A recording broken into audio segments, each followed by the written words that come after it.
मेरी पोस्टिंग हो गई थी और मुझे अमृतसर के दूर दराज इलाके में ट्रांसफ़र करके भेज दिया गया था। मेरी गलती ये थी कि मैं हक़ और सच का साथ देता था। झूठ के खिलाफ आवाज़ उठाना और मुजरिम को पकड़कर सलाखों के पीछे डाल देना मैं अपना कर्तव्य और अपनी ज़िम्मेदारी समझता था। लेकिन आजकल हमारे विभाग में कुछ ऐसे काले भेड़िए शामिल हो चुके थे जिनके हक़ और सच की बात बर्दाश्त नहीं होती थी। इसलिए मेरे हक़ और सच की वजह से आए दिन मेरे तबादले होते रहते और मैं खामोशी से एक जगह से दूसरी जगह चला जाता। लेकिन जहाँ जाता उस करप्ट व्यवस्था की वजह से कोई ना कोई ऐसा केस हो जाता कि मुझे फिर वहाँ से भी हटा दिया जाता। वो दिन दूर नहीं था कि जब पूरी तरह मेरी नौकरी ख़त्म कर दी जाती, मगर मैं फिर भी ईमानदारी की कमाई पर यकीन रखता था और अब भी मैं अपनी जीप में बैठा अमृतसर के लिए निकल गया था। मुझे इन तबादलों पर बिल्कुल भी अफ़सोस नहीं था, लेकिन मेरी माँ वो बहुत जलती कुढ़ती और कहती कि या तो तू ये नौकरी छोड़ दे या फिर वैसा ही हो जा जैसे दूसरे लोग हैं। तुझे क्या ज़रूरत है ईमानदारी के रास्ते पर चलकर अपनी ज़िंदगी मुसीबत में डालने की। मेरी माँ को मेरी जान की फ़िक्र सताती थी। वो कहती थी कि तूने सच बोल बोल कर इतने दुश्मन बना लिए हैं कि जितने दुश्मन झूठ बोलने वालों के भी नहीं होते हैं। मगर मैं माँ से हमेशा यही कहता कि मैं उसी रास्ते पर चल रहा हूँ जिस रास्ते पर मेरे पापा शहीद हो गए थे।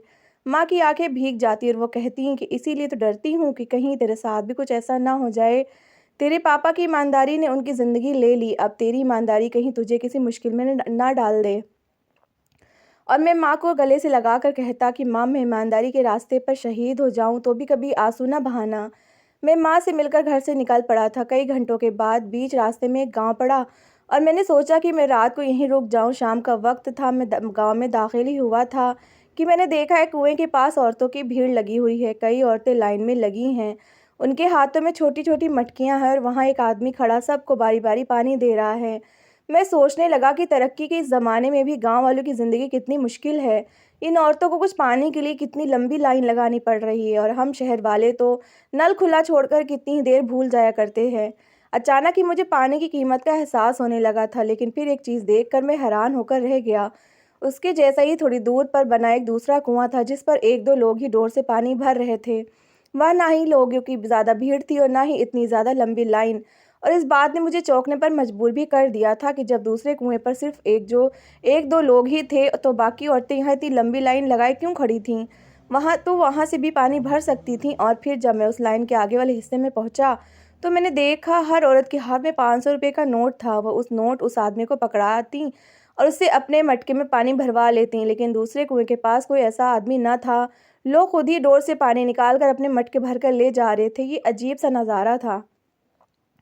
मुझे कुछ समझ नहीं आ रहा था। एक तरफ थोड़े से पानी के बदले 500 रुपये दिए जा रहे थे, लंबी लाइन लगाकर घंटों इंतजार किया जा रहा था, जबकि दूसरी तरफ बगैर किसी मुश्किल के पानी मिल रहा था। मुझसे रहा न गया तो मैं उस आदमी के पास गया जो पानी निकाल कर औरतों को दे रहा था और उससे पूछा कि इस पानी में ऐसा क्या खास है जो इतनी लंबी लाइन लगी हुई है। उस आदमी ने मुझे देखा, मैं वर्दी में था, शायद इसलिए वो मुझसे बहुत इज्जत से पेश आया।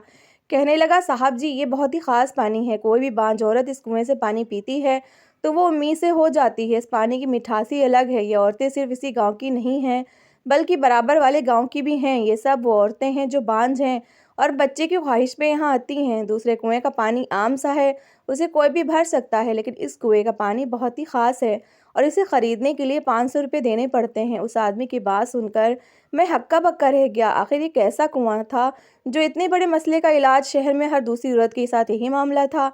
तो फिर क्या शहर की सारी औरतों को यहीं आ जाना चाहिए था? जो भी था, मुझे उसकी बात पे बिल्कुल भी विश्वास नहीं हुआ। आखिर कोई कुआं इतना चमत्कारी कैसे हो सकता है? और फिर उस आदमी ने मुझे हिस्ट्री बताई और कहने लगा, एक बाबा थे जो मुसाफिर थे। जब इस गांव में आए तो वो इसी जगह पर रहने लगे। वो बहुत ज़्यादा प्यासे थे। गांव के चौधरी साहब ने उन्हें पानी पिलाया, उनके खाने का इंतज़ाम किया। बाबा ने खुश होकर गांव के चौधरी को बहुत ज़्यादा दुआएं दी और अगले ही दिन चौधरी साहब की फसल बहुत अच्छे दामों में बिक गई। चौधरी साहब को यकीन हो गया कि इस बाबा की दुआ की वजह से हुआ है। चौधरी साहब ने खुश होकर बाबा के नाम से ये कुआं बनवा दिया। कुछ दिन रहने के बाद जब बाबा यहाँ से जाने लगे तो जाते जाते बाबा ने अपना झूठा पानी इस कुएं में डालकर ये दुआ की कि जो भी बांझ औरत इस कुएं से पानी पिएगी तो वो उम्मीद से हो जाएगी। बस उसके बाद क्या था, बाबा की दुआ पूरी हुई। इत्तेफाक से एक दो बार औरतों ने इस कुएं के पानी को इस्तेमाल किया और उसी महीने उम्मीद से हो गई। और फिर ये बात मशहूर हो गई और अब तो हर कोई जानता है कि इस कुएं के पीछे क्या राज है। आदमी सारी बात मुझे बताकर अपने काम पे लग गया था और मैं अब भी अपनी जगह हैरान खड़ा था। ऐसा नहीं था कि मुझे बाबाओं पर यकीन नहीं था या इस तरह के चमत्कारों पर यकीन नहीं था, लेकिन बात दरअसल ये थी कि इस पानी को देने के बदले वो इंसान पैसे वसूल कर रहा था। उसने बाबा की वजह से ये इस पानी को अपनी कमाई का ज़रिया बनाया था और यही बात मुझे चुभ रही थी। और अगर बाबा ने बांझ औरतों के लिए दुआ मांगी थी तो फिर उन्हें ये पानी फ्री में मिलना चाहिए था ना। और ये बात मैंने सोच समझकर उस आदमी से पूछ ली कि फिर तुम इस पानी के बदले पैसे क्यों ले रहे हो? इस तरह तो बाबा की दुआ भी ख़त्म होने का डर है। इस बार उस आदमी को गुस्सा आया, उसने बड़ी अजीब नज़रों से मेरी तरफ देखा और कहने लगा, लगता है साहब जी आप यहाँ नए आए हैं, आप हमारे मेहमान हैं, चौधरी साहब की हवेली पर चले जाएँ, हमारे चौधरी साहब आपकी खूब खातिरदारी करेंगे। उसके शब्दों में बड़ी काट थी। अगर मैं पुलिस में ना होता तो शायद वो मेरा इतना लिहाज भी ना करता और मेरे साथ बुरी तरह से बर्ताव करता। उसके व्यवहार ने मुझे और ज़्यादा चौंकने पर मजबूर कर दिया था। कुछ तो ऐसा था जो मुझे हज़म नहीं हो रहा था। मैं एक पढ़ा लिखा नौजवान था, पुलिस ऑफिसर था और ऐसे लोगों को बहुत जल्दी भांप लिया करता था जो दूसरों की मजबूरियों का फ़ायदा उठाते थे। और कहीं न कहीं मुझे उस आदमी को देखकर भी ऐसा ही लगा था कि वो उन औरतों की मजबूरियों का फ़ायदा उठाना चाहता है। लेकिन क्या और कैसे, ये बात मुझे समझ नहीं आई थी। थोड़ी ही देर में रात का समय हो गया, अंधेरा फैल गया, कच्चे पक्के रास्तों पर आगे निकलना भी मुश्किल मालूम हो रहा था। इसीलिए मैं चौधरी की हवेली पर पहुंच गया। चौधरी वाकई ही मेहमान नवाज था। उसने बड़े अच्छे तरीके से मुझे खुशामदी कहा। फिर जब मैंने उसे बताया कि मैं आगे इलाके में जा रहा हूँ, यहाँ एक रात विश्राम करना चाहता हूँ, तो उसने अपने ही मेहमान खाने में मेरे रहने का इंतज़ाम करवा दिया। रात के खाने पर उसने मुझे अपनी हवेली में बुलवाया और मेरे साथ बैठकर खाना खाने लगा। चौधरी के जवान बेटे भी वहीं थे। हमारे बीच बातचीत का सिलसिला शुरू हुआ और फिर मैंने बातों बातों में कुएं के बारे में भी सवाल पूछ लिया। पहले तो चौधरी साहब की बोलती बंद हो गई और फिर वो मुस्कुराकर कहने लगे, उस आदमी ने आपको जो कुछ भी बताया है वही सच है। दरअसल पैसे लेने का मकसद ये है कि जो औरतें ज़रूरतमंद नहीं है वो बिला वजह लाइन में ना लगे, और दूसरी बात ये कि लोग इस चमत्कारी पानी को बर्बाद कर देते हैं। जब वो पैसे देकर ये पानी ख़रीदेंगे तो वो उसे बर्बाद नहीं करेंगे और मर्द और बच्चे इस पानी को इस्तेमाल नहीं करेंगे। चौधरी साहब की ये बात भी मुझे समझ नहीं आई थी। अगर मर्द और बच्चे इस पानी को इस्तेमाल कर लेते तो वो कौन सा प्रेग्नेंट हो जाते, या फिर अगर कोई औरत ये पानी लेकर जा रही थी तो फिर वो उसे बर्बाद क्यों करती? क्योंकि इस पानी को पाने के लिए तब भी उस लाइन में खड़ा होना पड़ता, अपने घर के कामकाज यहाँ तक आना पड़ता, छोड़कर यहाँ आना पड़ता, तो फिर क्यों कोई बिला वजह इस पानी को बर्बाद करता? चौधरी साहब की अजीब ही सोच थी। मैंने बातों बातों में उनसे अपनी इस राय बताई और कहा कि अगर वो इस पानी को फ्री करवा देंगे तो और भी औरतें फ़ायदा हासिल कर सकती हैं। गरीब औरतों के लिए 500 रुपये में पानी खरीदना बहुत मुश्किल बात है और फिर यहाँ तो किसान की आमदनी भी इतनी नहीं है। चौधरी साहब ने गहरी निगाह मुझ पर डाली और फिर ज़ोर से हंसकर कहने लगे, अरे साहब जी, आप कहाँ औरतों की बातों में पड़ गए? औरतें जाने और फिर वो आदमी जाने जिसे हमने देखभाल के लिए रखा है। अब आप तो हमारे मेहमान हैं, आप हमें बताएं आपकी हम क्या खातिर कर सकते हैं? अगर आप कहें तो हम आपके लिए बहुत कुछ कर सकते हैं। जिस इलाके में आप जा रहे हैं ना, वहाँ का मुखिया हमारा दोस्त है, आपके बहुत काम आएगा। चौधरी साहब की बात सुनकर मैंने इनकार में सिर हिला दिया और कहा कि मुझे किसी की मदद की ज़रूरत नहीं है। मैं पुलिस वाला हूँ, मेरा काम लोगों की मदद करना है, ना ही मैं कोई गलत काम करता हूँ और ना ही गलत काम होता देख सकता हूँ। ये कहकर मैंने खाना ख़त्म किया और वापस अपने कमरे में सोने के लिए चला आया। नई जगह थी, मुझे बिल्कुल भी नींद नहीं आ रही थी। मुझे बस सुबह का इंतज़ार था। मैं जाकर अपनी ड्यूटी का चार्ज जल्दी संभालना चाहता था। करवटें बदलते बदलते मुझे बार बार उस कुएं और उन औरतों का ख्याल आ रहा था। मेरे बचपन का कुछ हिस्सा गांव में गुजरा था, इसलिए मैं जानता था कि 500 रुपये गाँव वालों के लिए कितने अहम होते हैं। तो फिर वो औरतें क्यों 500 रुपये देकर ये पानी खरीद रही थीं? इस पानी में ऐसा क्या ख़ास था? और इतनी ज़्यादा तादाद में बांझ औरतों को लाइन लगाकर खड़ा होना भी बहुत ही अजीब बात है। क्या इस गांव के आसपास के गांव की ज़्यादातर औरतों को यही मसला था? फिर तो सरकार को यहाँ ऐसे डॉक्टर्स को भेजना चाहिए था जो इस मसले को हल करते। किसी इलाके में बांझ औरतों का तादाद इतना ज़्यादा बढ़ जाना तो वाकई ही बहुत बड़े मसले की बात थी। यही सब सोचते सोचते मुझे नींद आ गई और फिर सुबह की ठंडी हवा से मेरी आँख खुली थी। गाँव की सुबह कुछ अलग ही होती है, मौसम बहुत अच्छा होता है, हर तरफ हरियाली, खूबसूरत नज़ारे भी। मैं उठकर बाहर निकला, लेकिन ये देखकर ठिठक गया कि चारों तरफ काले बादल थे, कभी भी बारिश हो सकती थी। और गांव में बारिश दूसरे इलाके तक जाने वाले कच्चे रास्तों का ख़त्म हो जाना। मैंने जल्दी से कपड़े बदले और चौधरी साहब के बुलावे पर नाश्ते के लिए हवेली पहुंच गया।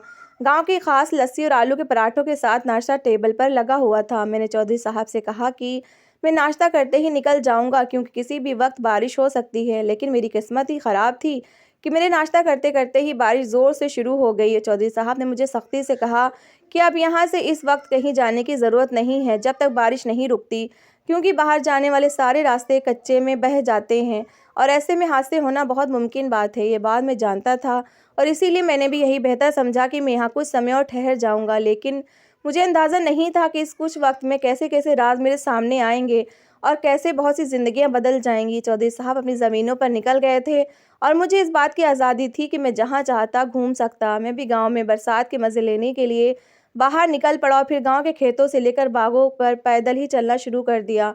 रास्ते में मुझे कई लोग मिले जिन्हें इस बात का पता चल चुका था कि एक पुलिस ऑफिसर यहाँ पर मेहमान बनकर आया है। हर कोई मुझसे बहुत अच्छी तरह से मिल रहा था। एक छोटा सा ढाबा था जहाँ कुछ लोग बैठे टीवी देख रहे थे और चाय भी पी रहे थे। मैं भी वहाँ जाकर बैठ गया। लोगों से बातचीत का सिलसिला शुरू हुआ और फिर मैंने देखा कि कोने वाली टेबल पर एक आदमी बिल्कुल चुपचाप से बैठा है। मुझे वो बहुत ही ज़्यादा परेशान लग रहा था। मैं आदत से मजबूर था उसकी मदद करने का सोचकर उसके पास जाकर बैठ गया। मुझे वो अपने सामने देखकर एकदम ही चौंक गया और फिर सीधा होकर बैठ गया। मैंने उससे पूछा, सब खैरियत तो है? किन सोचों में गुम हो? वो हैरत से पूछने लगा, आप कौन हैं? आज से पहले तो आपको गाँव में कभी नहीं देखा। उसे मेरे बारे में पता नहीं था, शायद वो अपनी परेशानियों में ही उलझा हुआ था। मैंने मुस्कुराकर उसे बताया कि मैं पुलिस इंस्पेक्टर हूँ और बस 1-2 दिन का मेहमान हूँ। ये सुनकर उसने बड़ी खुशी से मुझसे हाथ मिलाया। मैंने फिर अपना सवाल दोहरा दिया और पूछा, तुम किन सोचों में गुम थे? कोई परेशानी है तो मुझे बताओ, क्या पता मैं तुम्हारा कोई मसला हल कर सकूं। मुझे लगा था कि पैसे वगैरह का मसला होगा तो मैं उसकी कुछ मदद कर दूंगा, मगर उसने एक बहुत ही अजीब सी बात की। कहने लगा कि मैं अपनी उलझन भरी ज़िंदगी को लेकर बहुत ज़्यादा परेशान हूँ और कभी किसी से इस बारे में बात नहीं कर सका। लेकिन आप क्योंकि इस गांव से संबंध नहीं रखते हैं, इसीलिए मैं शायद अपने दिल का हाल आपको बता सकता हूँ, वरना गांव के एक इंसान के आगे कोई बात कहो तो वह सारे गांव को मालूम हो जाती है। मैंने मुस्कुराकर उसे यकीन दिलाया कि वो अपने दिल की हर बात मुझसे कह सकता है। मैं किसी को भी इस मसले के बारे में नहीं बताऊंगा। मैंने शहर में भी ऐसे बहुत से डिप्रेशन के मरीज़ देखे थे जो किसी से अपने दिल की बात नहीं कह पाते थे और फिर दिमागी रूप से बीमार हो जाते थे। मुझे लग रहा था कि ये इंसान भी किसी ऐसे ही मसले से दो चार है। उसने इधर-उधर देखा, आसपास कोई भी ना था, सब लोग दूर-दूर बैठे थे। वो मेरा थोड़ा सा करीब हुआ और फिर उसने अपने बारे में बताना शुरू किया। उसका नाम दीपक था, वो उसी गाँव में पैदा हुआ था, यहीं उसने अपनी पसंद से शादी की थी। लेकिन उस दिन से आज तक उसकी ज़िंदगी में सुकून नहीं आया। वो कुछ परेशानियों से घिरा हुआ था। दरअसल शादी के कुछ दिनों बाद से सब बच्चे के लिए कहने लगे। हर कोई चाहता था कि जल्द से जल्द दीपक के बच्चे पैदा हो जाएं, क्योंकि वो अपनी माँ का इकलौता बेटा था। दीपक शहर में कपड़े की दुकान पर काम किया करता था। वो अपनी पत्नी को लेकर शादी के कुछ ही दिनों बाद शहर चला गया था और 1 साल तक गाँव नहीं आया था। एक साथ दोनों पति पत्नी ने अच्छा समय गुजारा। उन्हें बच्चे की कमी भी महसूस नहीं हुई। लेकिन 1 साल बाद दीपक की माँ की जिद पर उसे गांव वापस आना था, तो उसने वापस आने से पहले अपनी पत्नी को डॉक्टर के पास चेकअप करवाया। तब उन्हें पता चला कि पूनम मां नहीं बन सकती। दोनों पति पत्नी पर ये खबर कयामत की तरह टूटी थी। दोनों जानते ही थे कि गांव की वापसी पर दीपक की मां की क्या बात होगी और फिर ऐसा ही हुआ। वापस आते ही दीपक की मां ने हंगामा खड़ा कर दिया। वो जल्द से जल्द पोते पोतियों की शक्ल देखना चाहती थी। दीपक पूनम से बहुत प्यार करता था। वो उसे किसी तरह भी नहीं छोड़ना चाहता था। इसीलिए उसने अपनी माँ को डॉक्टर वाली कोई बात ना बताई और बस यही कहता रहा, जब भगवान चाहेगा तो औलाद दे देगा। लेकिन फिर उसकी माँ ने पूनम से कहा कि वो जाकर कुएं से पानी खरीदे और वही पानी पिए। दीपक की माँ का कहना था कि दूर दराज से औरतें आकर ही पानी लेकर जाती हैं, फिर तुम्हें क्या परेशानी है। दरअसल पूनम को उस पानी पर ज़रा भी यकीन नहीं था। ना ही वो ये पानी खरीदना चाहती थी और ना ही उसे पीना था। लेकिन अपने घर को बचाने के लिए पूनम मजबूर हो गई और माँ के कहने पर वो मुझसे पैसे लेकर कुएं से पानी खरीद कर ले आई। वो पानी सोने से पहले रात के वक्त बस आधी प्याली ही पीना था। पूनम ने वो पानी पीना शुरू कर दिया, लेकिन वो पानी पीते ही उसे बहुत गहरी नींद आ जाती। वो मुझसे बात तक नहीं करती और बिस्तर पर लेटते ही सो जाती और सारा दिन उसकी हालत बहुत अजीब सी रहती। धीरे धीरे उसके लिए खड़े हो रहना भी मुश्किल हो गया। वो चकरा कर गिरने लगती थी। कभी किसी दीवार का सहारा लेकर खड़ी होती तो कभी बस खामोशी से कोने में ये कहकर बैठ जाती कि मेरी तबीयत ठीक नहीं है। पानी का एक मटका खत्म हुआ तो वह खुद पैसे लेकर गई और दूसरा मटका खरीद कर ले आई।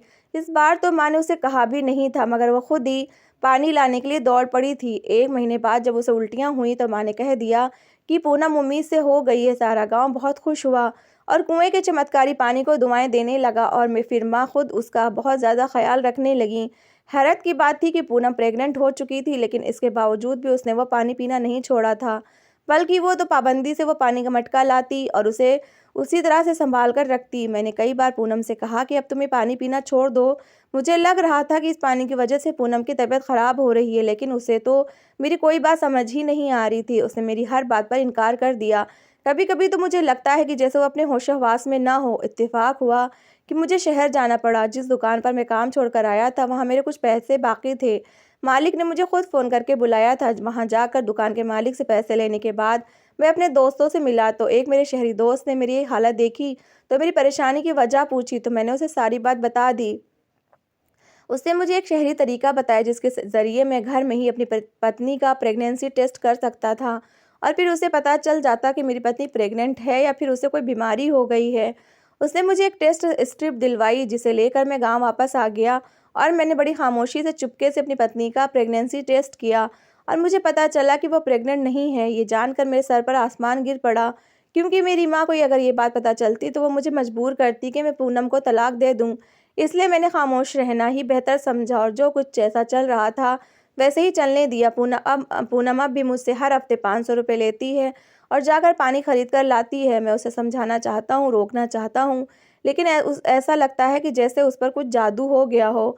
उसे मेरी बात समझ ही नहीं आती। मैं तो ये बात उसे भी नहीं बता सकता कि वो उम्मीद से नहीं है। मुझे डर है कि कहीं वो मायूस ना हो जाए। समझ नहीं आता कि क्या करूँ, कैसे इस मसले का हल निकालूं। इस कुएं के पानी की वजह से मेरी मेहनत के पैसे बर्बाद हो रहे हैं और मेरी पत्नी और माँ को वो गलत फहमी का शिकार हैं।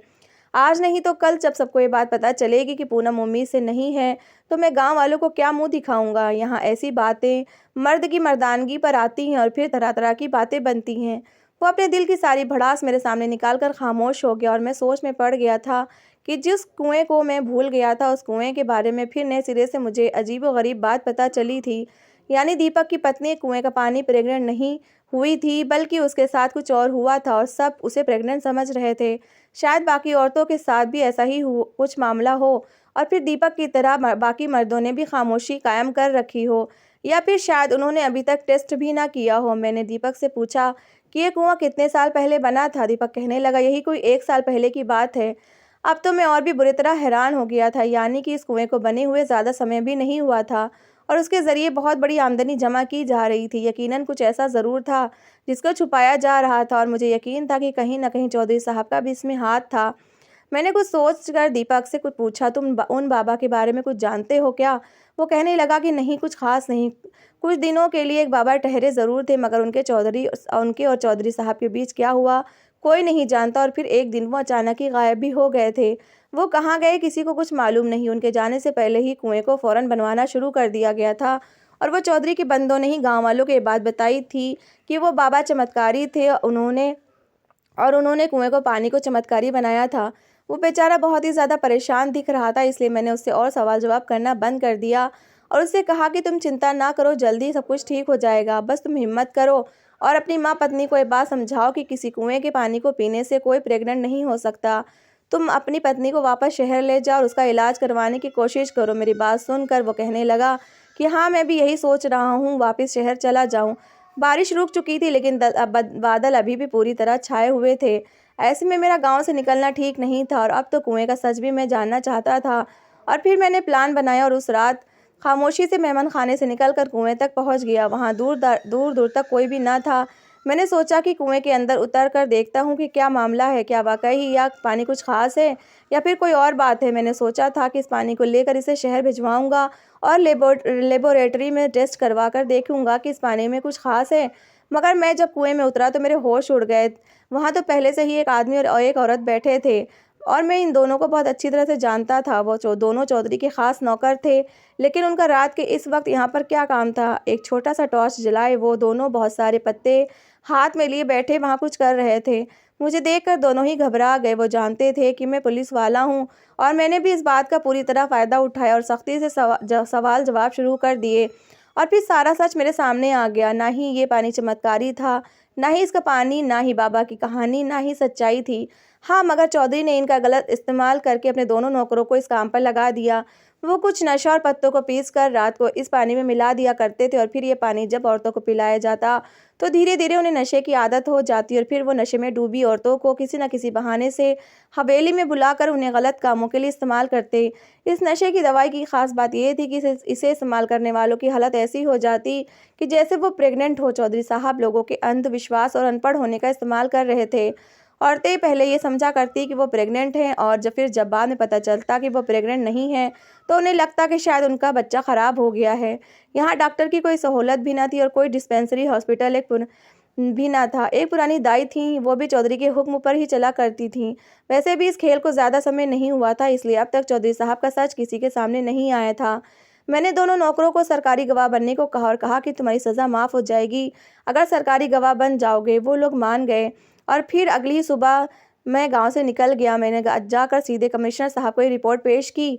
पहले तो उन्होंने मुझ पर गुस्सा किया कि मैं अपनी ड्यूटी छोड़कर दूसरी जगह पर क्या कर रहा हूँ और फिर कहने लगे वो इस मामले को खुद देख लेंगे, मुझे इस मामले में पढ़ने की ज़रूरत नहीं है, मैं जाकर अपनी ड्यूटी संभालूँ। उनके हुक्म पर ही मैं वापस उसी थाने में आ गया जहाँ मेरी पोस्टिंग हुई थी। लेकिन कमिश्नर साहब ने ना ही कोई एक्शन लिया था और ना ही चौधरी साहब पर किसी ने हाथ डाला था। बाद में जब मैंने मालूमात हासिल की तो पता चला वो बहुत पावरफुल चौधरी है और कोई इसके खिलाफ कुछ नहीं कर सकता। मैंने बहुत कोशिश की लेकिन फिर भी कुछ ना हो सका। मैंने अपनी तरह से गांव वालों को आगाह करना चाहा लेकिन वहां के लोग उस पानी और चौधरी पर विश्वास करते थे, इसलिए मैं चाहकर भी कुछ ना कर सका। इस बात को आज 3 महीने होने वाले हैं। समझ नहीं आता कि क्या करूं, किस तरह इस सिस्टम के खिलाफ काम करूं। मैं ईमानदारी से काम करना चाहता हूं लेकिन लोग मेरे रास्ते में रुकावट डालते हैं। मैं जिनके हक में आवाज़ उठाता हूं वही मेरा साथ देने को तैयार नहीं होते।